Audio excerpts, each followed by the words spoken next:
స్త్రీ త్రిగుణాత్మకమైనది అంటారు. అదేంటో వివరిస్తారమ్మా?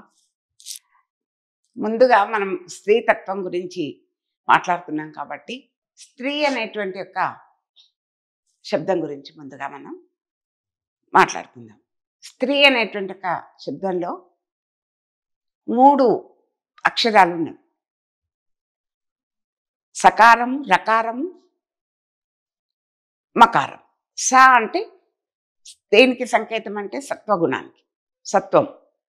రా అంటే రజోగుణం. త అంటే తమోగుణం.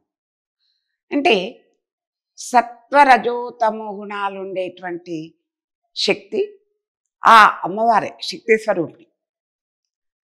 మరి అంత గొప్ప శక్తి స్వరూపిణి అమ్మవారి తత్వాన్ని ఒక మానవ మాతృరాలైనటువంటి ఒక స్త్రీకి ఆపాదించిందంటే అర్థం లేనిది ఏది ఉండదు.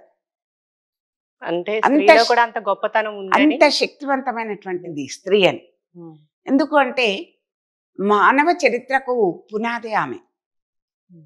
స్త్రీ లేకుంటే సృష్టి లేదు. మానవ జనరేషన్స్ లేవి, మనుగడ లేదు. నాట్ ఓన్లీ మానవుడు, ఎవరైనా ఏ క్రిమి కీటకాదులు కానివ్వండి, జంతువులు కానివ్వండి, పక్షులు కానివ్వండి, వృక్షాలు కానివ్వండి, స్త్రీ పురుషులు ఉన్నారు. స్త్రీ వల్లనే ఉత్పత్తి జరుగుతుంది. మాతృస్థానంలో ఉంది. మాతృస్థానం ఒక సృష్టి మనిషిని మరో ప్రాణాన్ని పోస్తుందంటే అది సృష్టే కదా. అందుకే బ్రహ్మ అమ్మ ఆ రెండు కూడా దగ్గరగా ఉంటాయి అన్నట్టు.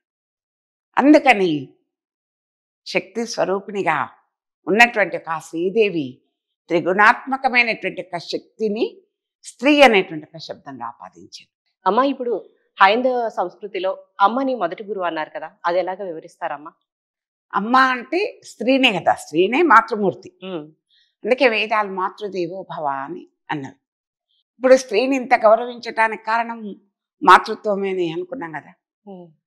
అలాంటప్పుడు ఈ స్త్రీ ఒక అండం స్త్రీ గర్భంలో ఉన్నప్పటి నుండి తల్లి రక్తంతో పోషింపబడుతూ సర్వ అవయవాలు తయారైపోయి తల్లి కండరాలు ఎముకల నుండి ఉండే కాల్షియంను ఆ బిడ్డ తీసుకొని ఆ రకమైనటువంటి రక్తాన్ని కానీ ఆ కాల్షియం కానీ ఉత్పత్తి చేస్తూ తద్వారా అన్ని సర్వాంగాలు కూడా తయారవుతాయి.